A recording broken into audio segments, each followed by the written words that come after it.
We got bad news out of Detroit. Terrion Arnold is in a bit of trouble. While Terrion Arnold has not been publicly named a charged suspect in the Tallahassee-linked robbery and kidnapping case, multiple court documents and media reports describe him as the apparent target or motivating victim of earlier robberies and place him in close proximity, physically and socially, to the people now charged in the subsequent armed robbery and kidnapping case in the Tampa area.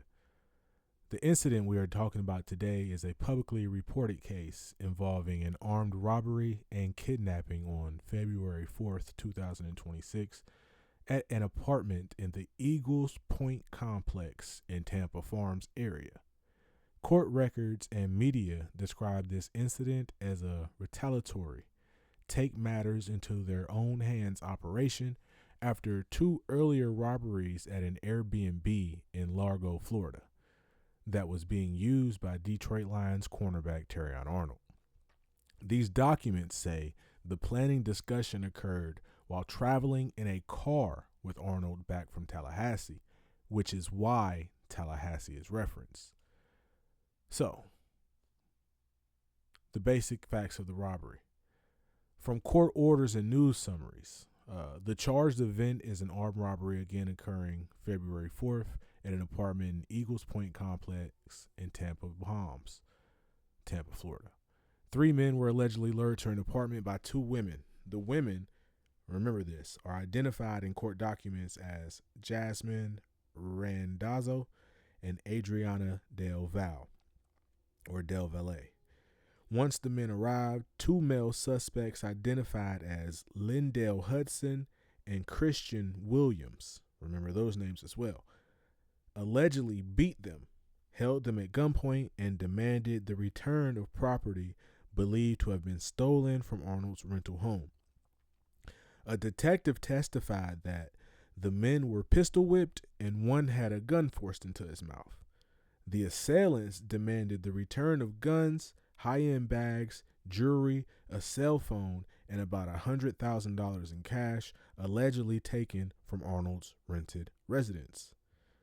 The charged offenses for the two male suspects include robbery with a firearm, kidnapping with possession of a firearm, and aggravated battery with a deadly weapon.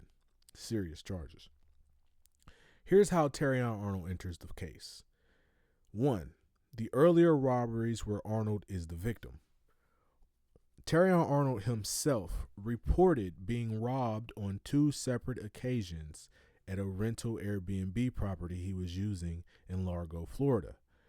The police report filed with Largo police on February 3rd states that thieves took guns, high-end bags, jewelry, a cell phone, and about $100,000 in cash.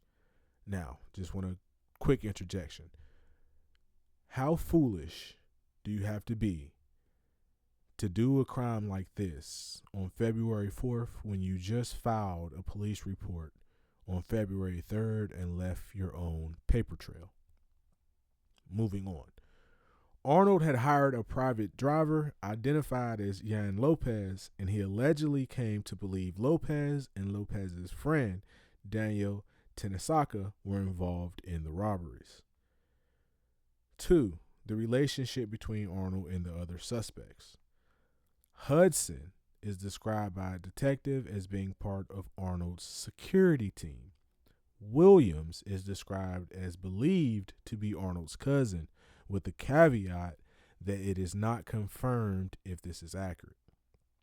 Del Val or Del Valle, whatever, is identified in court order as Arnold's girlfriend. So his own girlfriend has been identified in court order as an accessory to this crime.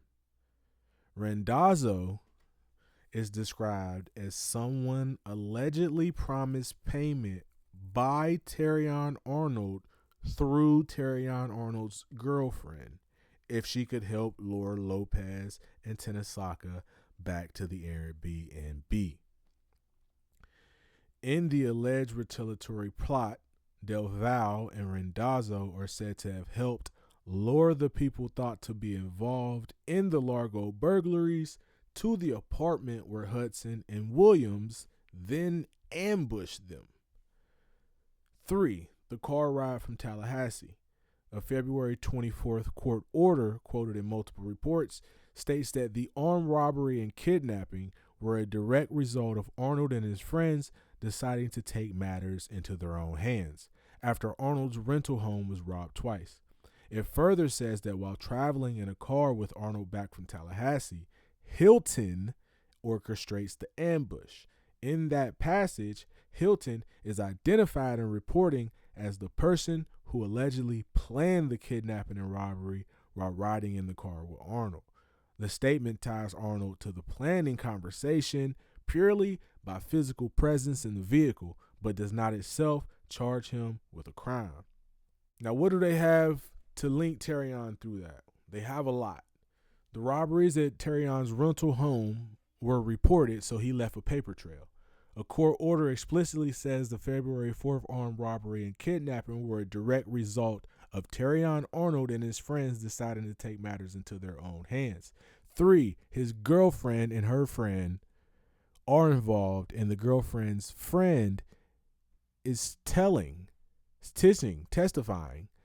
that I don't know if she testified, but she snitched and definitely said that Terrion Arnold's girlfriend promised her money from Terrion if she did this. He also has a close relationship with the charged assailants, of course, one being his girlfriend, Hudson being his security team or bodyguard, and William is believed to be his cousin, but not confirmed. Del Valle is the girlfriend's best friend, and Randazzo is his girlfriend. These connections support the narrative that the charged suspects were acting in response to a situation centered on Arnold and his stolen property. Sorry, it's hard to get my head around all this, man. This is actually crazy. Okay, and of course you got the alleged promise of payment. The judge's order states that Del Valle promised that Arnold would pay Randazzo for luring Lopez and Tenesaka to the Airbnb. If accurate, that suggests Arnold's name was invoked as the person who would provide money for the alleged setup, though the document does not quote Arnold directly. So he could be investigated at the very least for conspiracy to commit armed robbery and kidnapping. He better...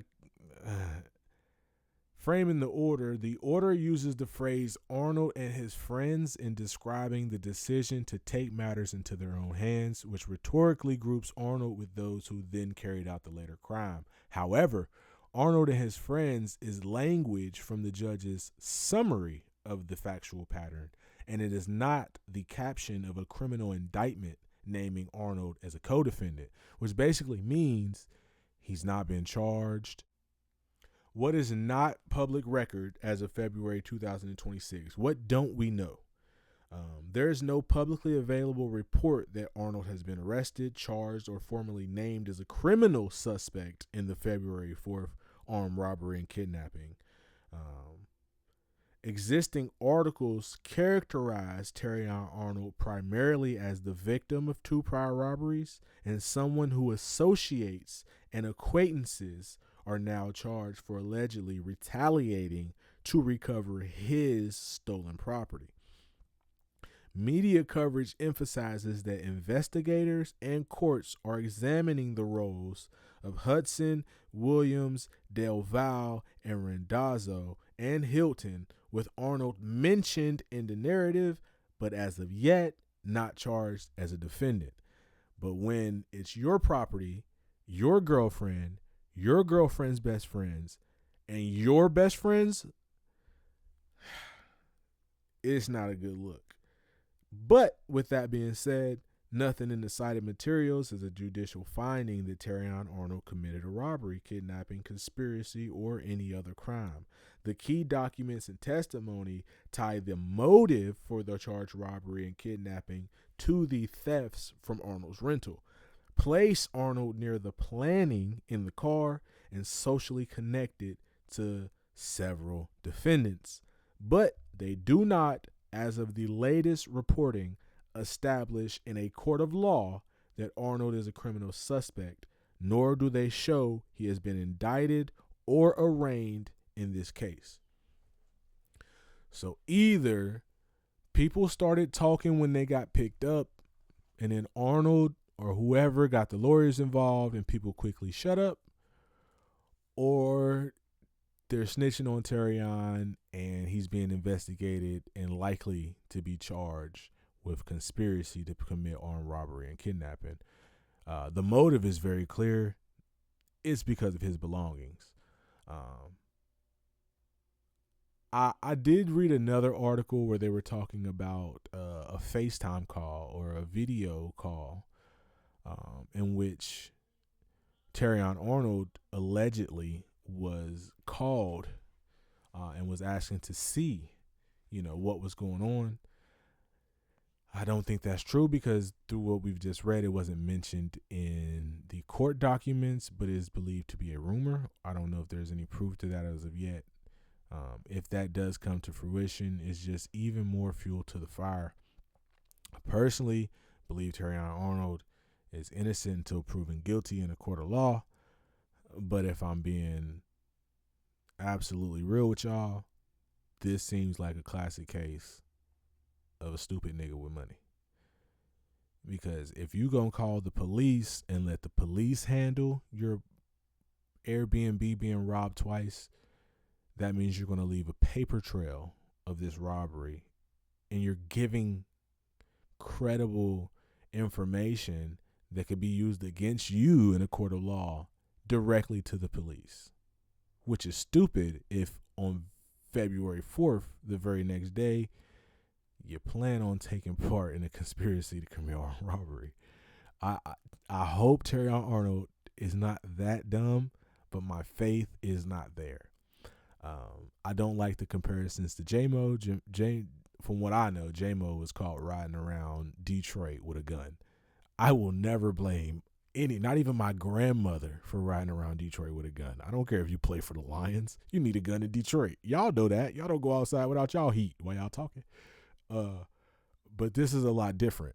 This is a man with enough sense to know I'm going to report this robbery. I don't know how insurance works for Airbnbs, but he had enough sense to report this to the police and let the law handle it.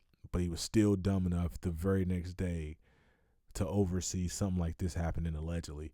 I don't know. It's coming out in court, so it's not like he say, she say on the streets. He's tied to this case no matter how you look at it. And I with Sheila Ford being the owner of the Detroit Lions, and with Terrion Arnold not being that good, he's not that good. His podcast ain't that good. I think he's done in Detroit. Even if he lasts a couple more years, he'll never see a second contract.